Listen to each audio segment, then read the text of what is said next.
Hi, it's BK here from BK Gold Detecting, and welcome to another video in the series Finding Your First Gold Nugget. And yes, we did get onto the gold, but also in this video I show you some of the signs that I look for when I'm trying to determine the best area to detect. I walk in the footsteps of an 1860s gold miner as he loams for gold in the hills.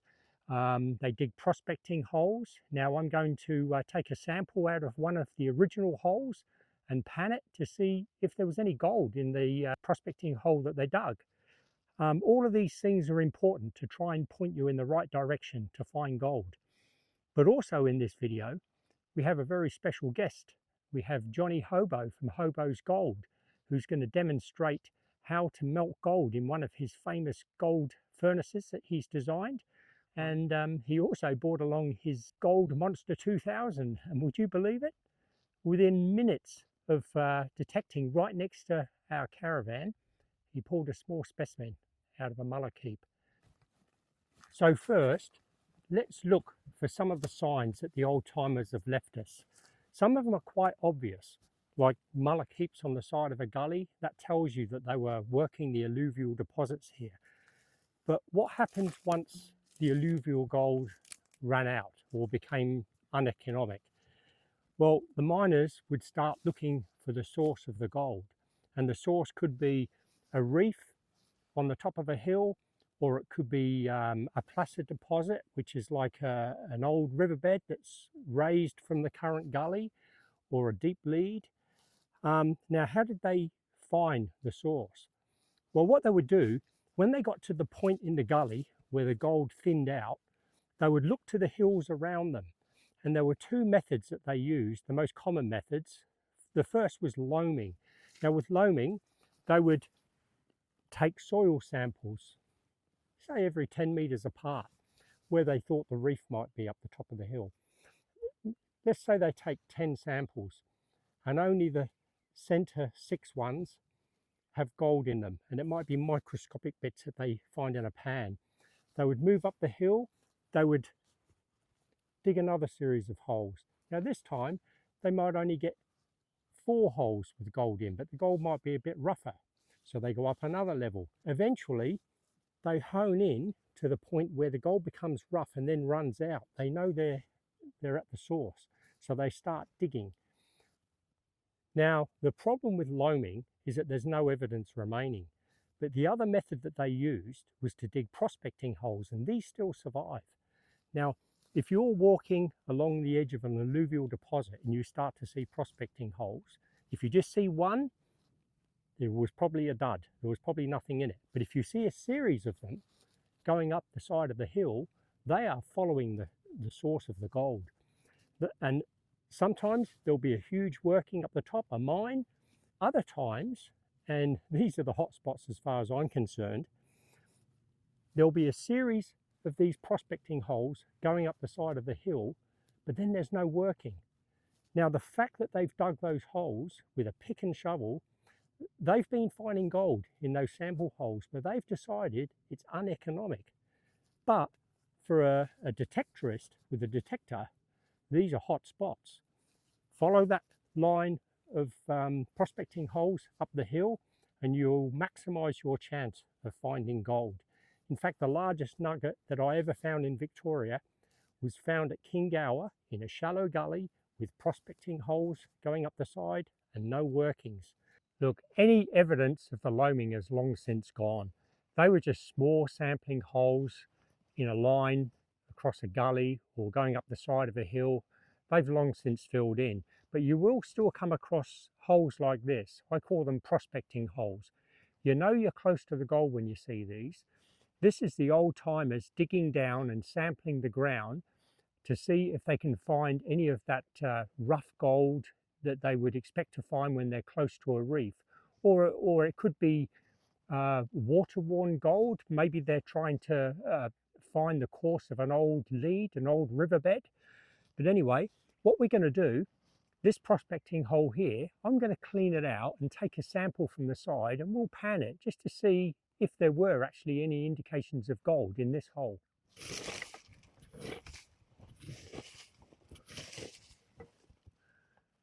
the hole would have been a bit deeper than what I'm seeing here, because I mean, over the last 100 years, you can imagine this is filled up with a bit of soil. So I'm just going to try and get down to what I think is the either the bedrock or the clay layer that they were interested in.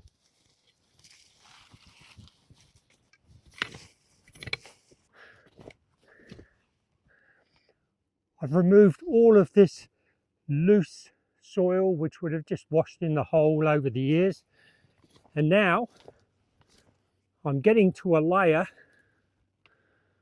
of this sticky white clay. Now this is what they would have been digging down to, because they're hoping that the gold is sitting in that clay. You can clearly see here where all of a sudden you've got the loose dirt and you've suddenly got the white clay. So that's where we're going to take our sample. Now I'll take a sample of this white clay for panning.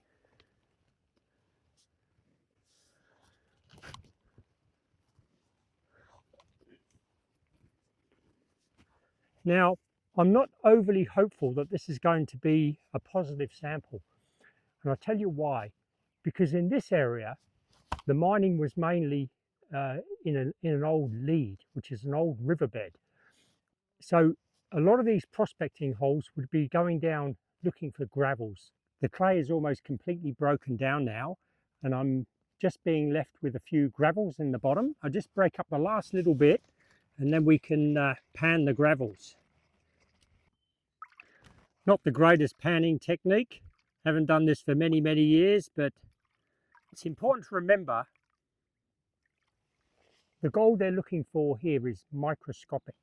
I mean, sometimes they need a magnifying glass to see it, but any sign of gold at all is a good sign. Now, I'm not sure if you're going to be able to see this because it is microscopic. See if I can zoom in a bit. There is the tiniest little piece of gold there. Now, that's all they would need to tell them that there's gold in the area coming down the hill from somewhere. But, you know, I still don't think, even though there's a tiny piece of gold in there, I really don't think that this was what they were looking for in this prospecting hole, and I'll show you why. Just a little bit further up the hill, all of a sudden, there's a row of holes here. Now this is flat ground, this is not a gully, this is an old riverbed that they've discovered by digging those prospecting holes. So that one we saw before was one that just missed the lead, so they didn't proceed with it. But here you can actually see evidence of rounded stones from an old riverbed. So there you go. They weren't always looking for a quartz reef. Often the gold in Victoria was in leads. We're just going to have a little bit of very late breakfast, and then we're going to go to an area that's close by where I had where I saw the prospecting holes this morning. I took the sample out of that hole and panned it, and just 50 meters further up I saw evidence of that they were working what I think was a deep lead. Now off to the side of that what I think was a lead that they were working, I noticed a lot of gravel on the ground, a lot of broken quartz and pieces of stone, and that's not typical for this immediate area. So that's an area where I think we'll both go and we'll rake a couple of areas and we'll carefully detect to see if there's any gold there. It's a bit overgrown, but we can clear a spot. It doesn't look like too many people have been in there, so you never know, we might get something. Okay, this is the area I mentioned over breakfast this morning. There's a lot of broken quartz and ironstone on the surface here, a lot more than the surrounding area, and it's not far away from where I found that prospecting hole this morning that led me to that what I think is part of an old lead. So I'm hoping that somewhere in here there might be a few bits of gold. I'm going to rake this area, but this is a game of patience. If I rake a small area here and I don't get anything at all, I'm going to move 20 meters this way or that way and try again until I start to find gold, because often the gold will be in a run and I might be just off to the side of it. So definitely you need patience for this.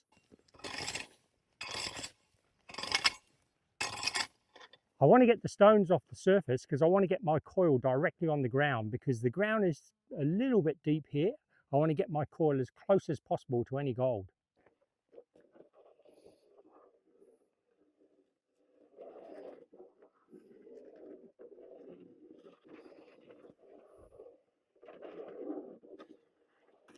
Okay, no luck in this area, but like I said, you've got to be persistent. If I don't find a single piece of gold, I move over 10, 20 meters, rake another area until I get onto the gold. Oh, a lot of ironstone in this spot.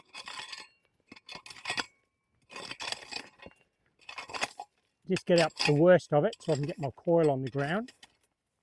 Well, no luck so far, just one lead shot. A little bit disappointing, but you don't always get straight onto the gold. It's time for a break. We've got Hobo from Gold coming soon. So I think we'll just sit back, do a gold pour, and then we'll get back to it. Do you want to wander back? Johnny Hobo's here, and maybe we can have a coffee before we do some filming. Yeah, we can do that. How are you going anyway?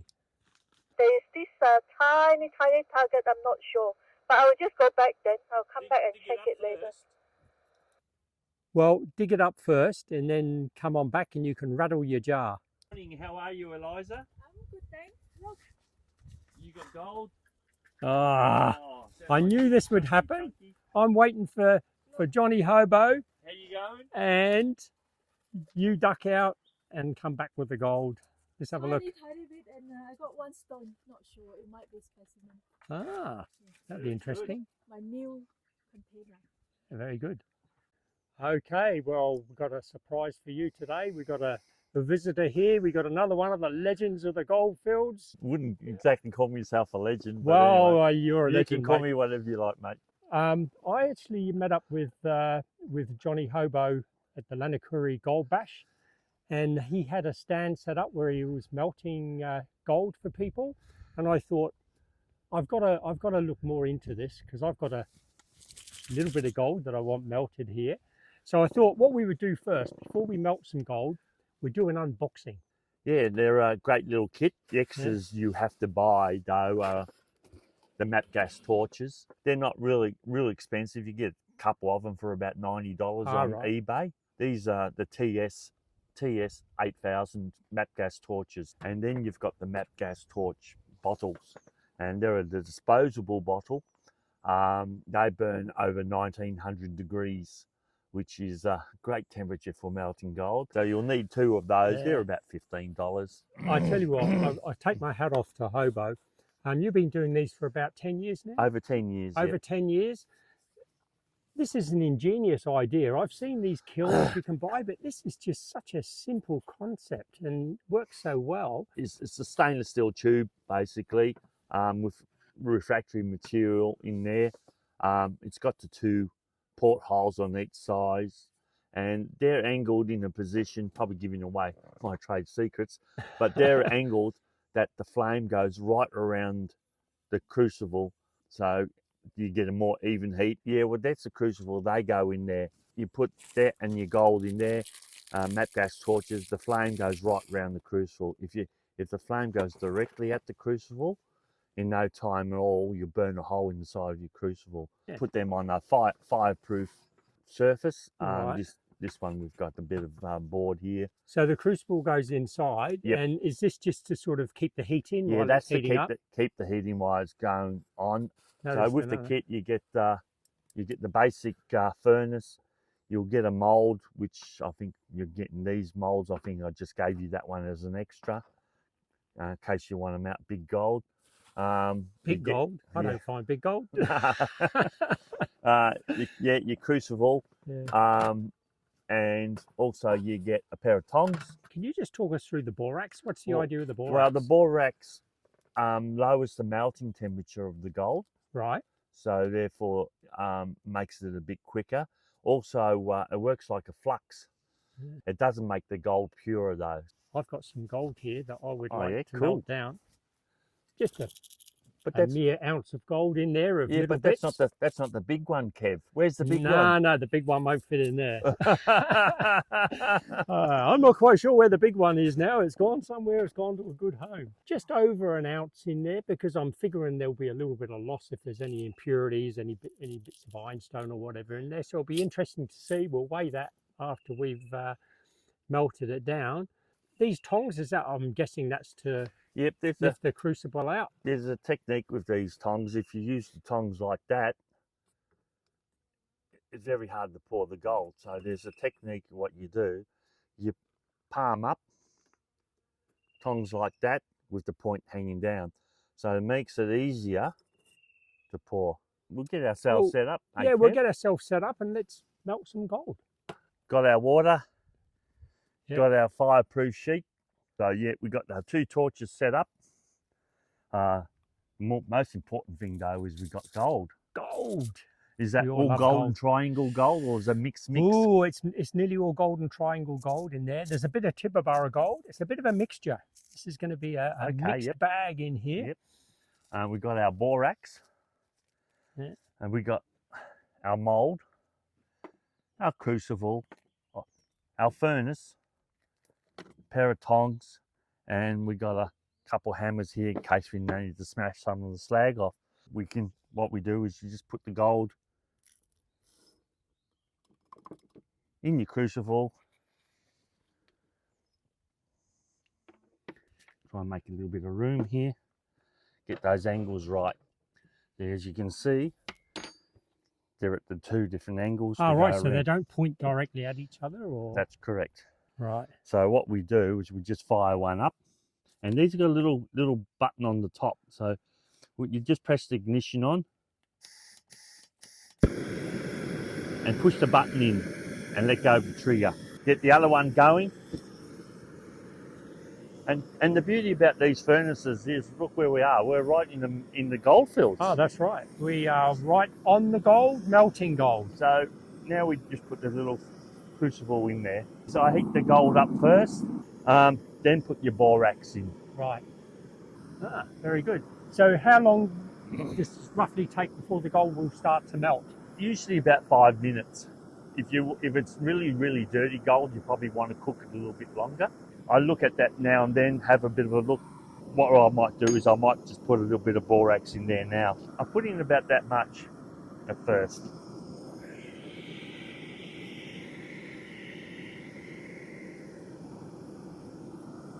As the gold gets hotter, you get a beautiful dancing orange golden flame. Wow. See, the flame is changing colour. Yeah. Oh, exciting. My first gold pour. Have you got some gold to melt, Eliza? You have? Oh, I got a thumbs up there. Yeah. We might have to do a second pour here, Hobo. You can have a look at that, Eliza. Oh, have a look at that gold bubbling in there. By doing this with the electric kilns. This is real out in the bush stuff. This. Well, Kevin had to know, you need a bloody long extension lead to do electric kiln. And a lot of solar panels. I tap it in the corner like that a little bit, and that helps with the impurities. Right. Because you want them to, well, they'll float to the top because they're a lot lighter than the gold, aren't they? We're going to do this gold pour for Kevin here. So here we go. Here we go. Oh, look at that. So what we do is we just grab the tongs and we tip him out. Oh, that's a nice little piece of gold there, Kev. Oh, yeah, look at this. that. Beautiful. And we dump him in the water. We used bush water here, that's why it's a dirty colour. Yeah, well, you know, that's straight out of a prospector's hole. So we'll give it a little tap. That's all the leftover borax and stuff. But that's quite a good pour. There we Wow, go. look at that. That's a beautiful gold bar. That is so good. Thank you so much for that, Hobo. It's worth its weight in gold, Look, mate. seriously. And I love the fact that this is so portable. You know, you can be out in the middle of the Pilbara somewhere, finding your ounces of gold and spending your evenings melting them down. I don't think there could have been much ironstone in that gold. A lot of that gold's from Tibarbara, very pure gold. One important thing we've got to do. Weigh it. we got to put it on the scales. Now, there's no way this one is going in the pot. That's going to a very good home. Actually, it already has. That's actually a replica. Believe it or not, that's a replica. And soon there'll be another video coming out showing you how the replica was made. And you said how much? I put just over an ounce in there because I was thinking there'll be a bit of impurity coming off. Look at that. 1.007 ounces of gold. That's worth over $5,000 there. Ooh, $6,000. Wow. Well, it depends on the purity, but you know. $6,000. What do you reckon, there. Eliza? Timbabara gold? Ooh, pretty good. Thanks so much for that, Hobo. No worries, mate. Really appreciate that. And talking about finding gold, let's go and find some gold. Well, Hobo couldn't wait to get the 2000 out, and he's literally been here seconds, and he's got a target. Eliza, don't tell me you want one. Wow. And on the screen it's coming up with the good numbers too. Right, let's have a Target look. ID. So the numbers would suggest this is either gold or lead, not iron. It's on this, it's got an iron side, so there's got a little bar that goes to the iron. So even hot rocks goes to the iron side. Right. Gold, lead, brass, all the good metals, they'll go to the right. And is this going to the right? Yes. You realise if this is gold, Eliza's in trouble. Eliza is going to be racing out for one of these 2000s. A little bit of quartz, and there might be a bit of gold on there somewhere.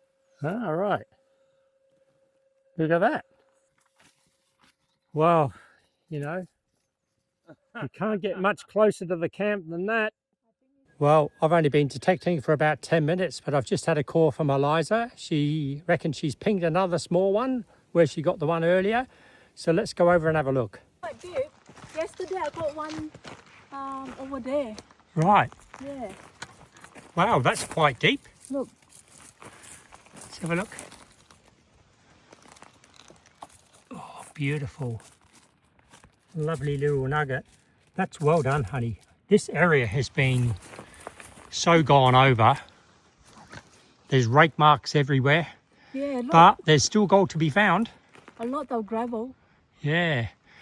No, beautiful. This is a location where I came a few years back and I made a video.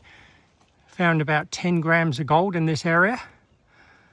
But a lot of people have been here since. I can tell by the rake marks and the detector holes, but there's still gold to be found. Well done, honey. That's you and Hobo off the mark.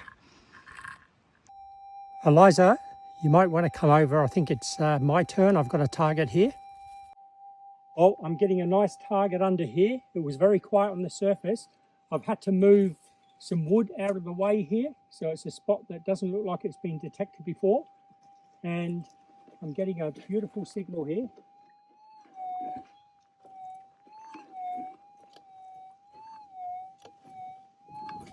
Now, I will say, this area has been gone over many, many times, including by myself. We're finding very, very little lead shot. It's real clay, but it's got a bit of gravels mixed in with it as well. See, broken up quartz.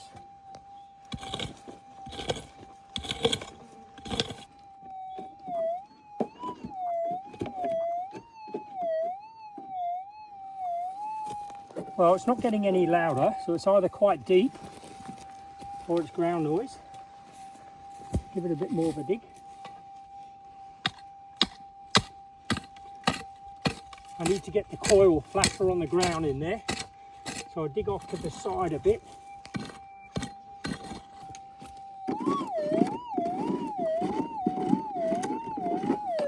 That is not ground noise. That is not ground noise. It's getting louder. Often with ground noise, as you dig down, the noise will get less because you're digging the noisy ground out.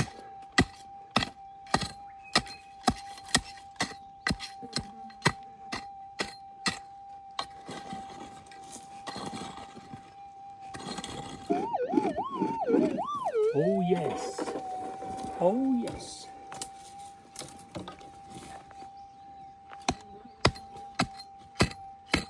Oh, right into gravel now. Yep, it's out.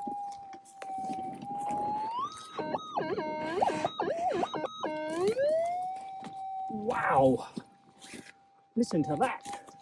Look, it was right in that, just as you get down below the red clay there, there's a layer of real gravelly stuff.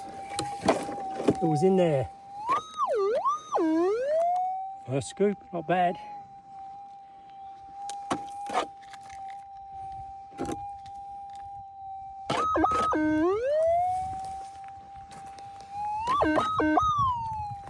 Oh, I just saw gold. Oh, geez, that's not bad. Have a look at this. Look at that. Beautiful flat piece there. Lovely. Look at that. Oh, very happy with that. My first gold for today. That's not bad. You've got one, I've got one.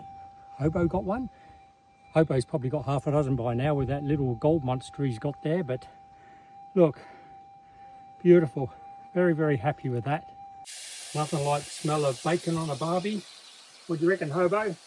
Sounds good to me, mate. Beats these flies though, I guarantee you that. Well, you know, Tastes better. you've got to feed the flies as well. Well, we all came home with a piece of gold, so not bad. It's a bit quiet, but we all got a piece. It is getting hard. We were just talking about it before. Every time you come out now, it gets a little bit harder. How's that for a brunch? Hey, Eliza?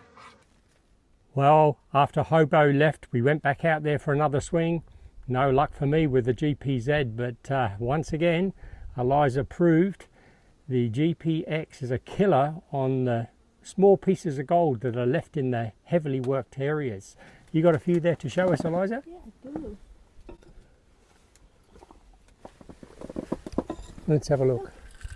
Oh, wow. Can I have a look? They're only small.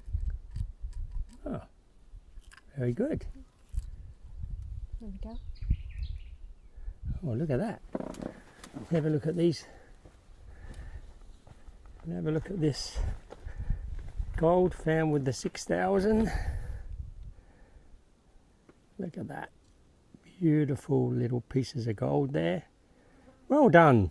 Well done, honey. Okay, look, we don't have a lot longer here, so we've decided we're going to have a bit of fun on the mullock heaps for a while. You know, I love working the mullock heaps, especially with the GPX. I usually end up egging Eliza for a bit of a go with the GPX. It is a killer on those mullock heaps.